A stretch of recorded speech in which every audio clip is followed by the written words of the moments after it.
Hey Run Junkies, welcome to Runners Without Limits TV.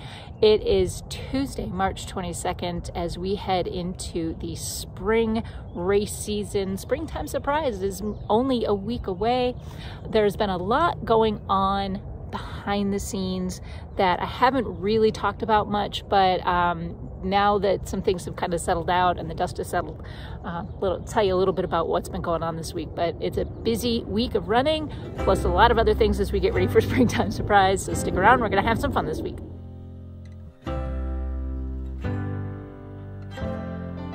It's been a long time coming.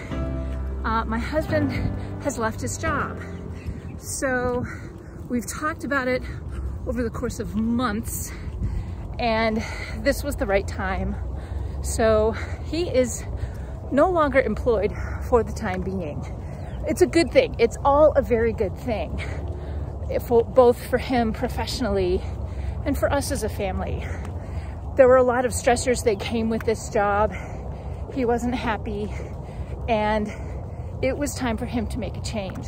And I am 100% on board with that. We're going to be fine. Again, I have a lot of faith in our finance management as a family, in the decisions that we've made since we got married. I'm not really worried about it. I also know that my husband is extremely smart. He has a lot of really good marketable skills, and it will not be long before he is back to full-time work. So this is a good thing.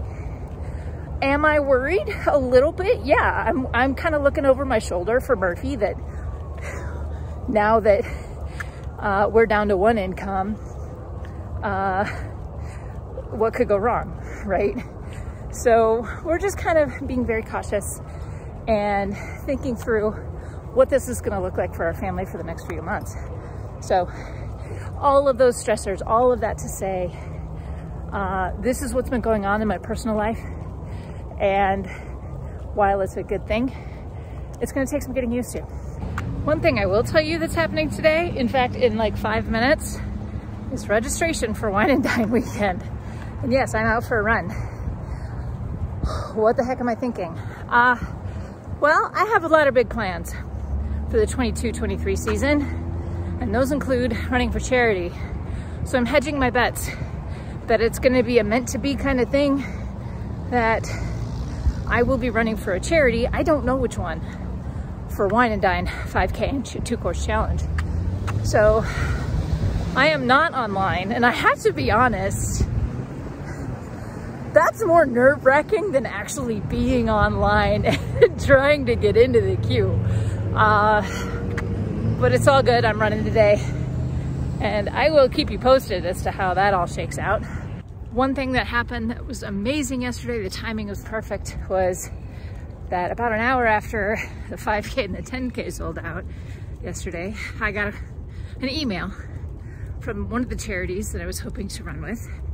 So I'm on their wait list, and once they sign their contracts with Run Disney, then I will be registering for the 5K and the challenge for Wine and Dine. So that box is checked. Last week's training was great. I mean, there was really nothing to report. So because I had the digital event guide kind of on my brain, the training was kind of on autopilot.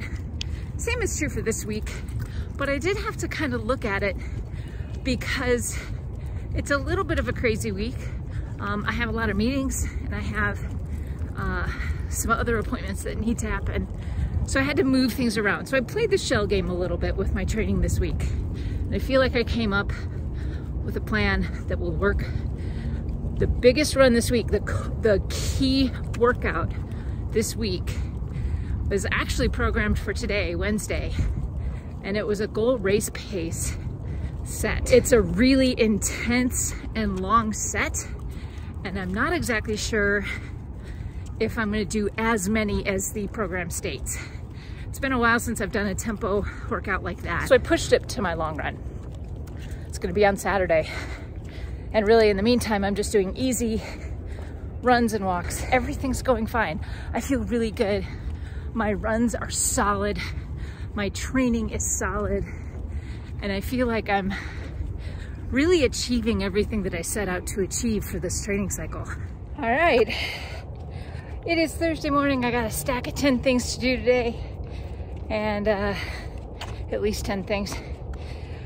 Getting out for my run was highest priority, and I had to kind of rush to get out to it, and I forgot to warm up. And I feel every step of a missed warm up. Guys, the McMillan Running plan is getting serious. We have much longer midweek runs, 8 miles, hour and 45 minutes. I think the big question I always have when it comes to plans like this is, forget about the mileage. Where do mere mortals with lives and jobs and families and social lives fit that kind of workout in? Because an hour and 45 minutes, well, this one's an hour and a half. An hour and a half midweek workout isn't just 90 minutes. It's, hey, left. It's, Nico, sorry. It's foam rolling, it's stretching, it's the strength work, it's all of that other stuff. So you're adding on to that another 45 minutes, depending on the work you're doing. The thing that I find interesting is how much yet I have to learn. I by no means have all the knowledge of all things running. I just don't, and I never will. So playing guinea pig for this kind of training plan, trying something completely new, gives me a perspective of, okay, well, why? Why is it the way it is? And then, that's nothing there, dog. And then learning what the why is, and then applying it, incorporating it into my knowledge base, assimilating it into my training philosophy, if it's appropriate. So, just kind of an interesting way of looking at things. I gotta get to work. All right, guys, it is Saturday morning, and it's been a very crazy week. I've barely had time to breathe. There's been a lot happening, meetings and all that stuff that I mentioned before earlier this week. So I'm headed out for my long run. Now, actually, this was supposed to be a speed work run midweek. So it's goal race pace, which means that I am running mileage at my goal race pace for the Colfax Urban 10 miler, which is going to be in about 6 weeks or so. The thing about that is that I have a really aggressive goal for this. I would hope to PR, and my PR is 1:46 and change, meaning that my goal race pace is somewhere between a 10:30 and a 10:37-ish. Okay, so that's a lot. So looking at this workout going into this week, looking at it on a Wednesday made no sense. There was just too much going on midweek, and I needed to save this one. So that's what I was talking about earlier this week too. I was playing the shell game and moving things around. This is the longest run programmed this week, so I figured I'd put it as my long run. This is getting really serious now, and honestly, I have to say, I've been kind of freaking out about this workout because I haven't thrown down paces like that since the Wine and Dine 10K, like above.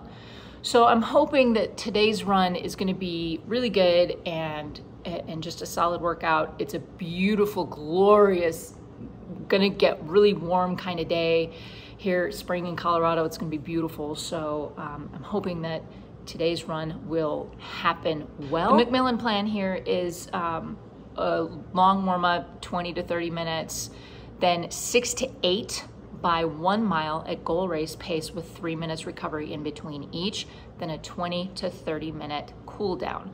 Well, for me, if I do 6 of these, this is gonna be, you know, a 2-hour plus workout. And I don't really know that 6 to 8 of these repeats is a good idea. So I'm shortening it slightly to fit within the parameters of that, you know, 145. So I'm gonna do about 5 of these goal race pace miles. I'm hoping that it goes well. We'll just have to see what happens. But I will check in with you as I cool down. I'm really gonna get in and I'm gonna focus and I'm gonna close it out. And I will see you after this run. That went exactly how I expected it would. All right, let me give you a quick rundown of what happened during this run. I started out strong. The first 3 race pace miles were great, and I stayed within my race pace parameters, but it was tough. By the time the 3rd mile was over, I was really struggling. 4th and 5th miles, I just kind of did what I could.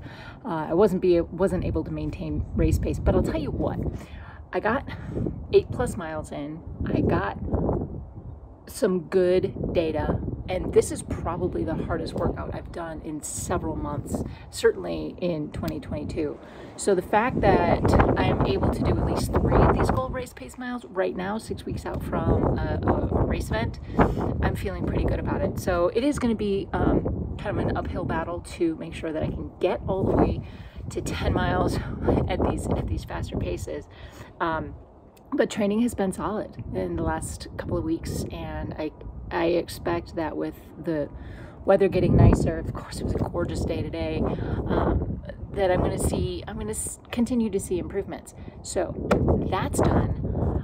I have to clean up and start packing because I leave for Springtime Surprise in just a matter of days. Now, if you see me down there, I really hope that you stop by, say hello, you know, see me on the course, in the parks, in the corrals, whatever. Please, please, please. I love putting faces to names and hearing your stories. So if we've met before, seriously, say hello. And if not, please don't hesitate. I love seeing you guys in person, in real life down there. Looking forward to seeing all of you, all of my friends, and it's going to be a really good time. But I think that's going to do it for me today, you guys. I want to thank you all so much for all of your support and encouragement. It's been kind of crazy lately, and I really appreciate all of the, you know, the kudos and the thumbs up and the good work and all of that stuff. I really appreciate it. But that's going to do it for me today, you guys. Thank you so much for watching. Please like, subscribe, tell your friends, and if you would like to support us financially over here on Runners Without Limits, both here on the YouTubes and on the podcast, you can join us over on patreon.com/runnerswithoutlimits, and I've got a lot of really fun stuff coming up in April. It is Run Disney registration season, so a lot is happening. Please stay tuned. We will see you on the next one. Until then, remember, you are a runner without limits. Happy running.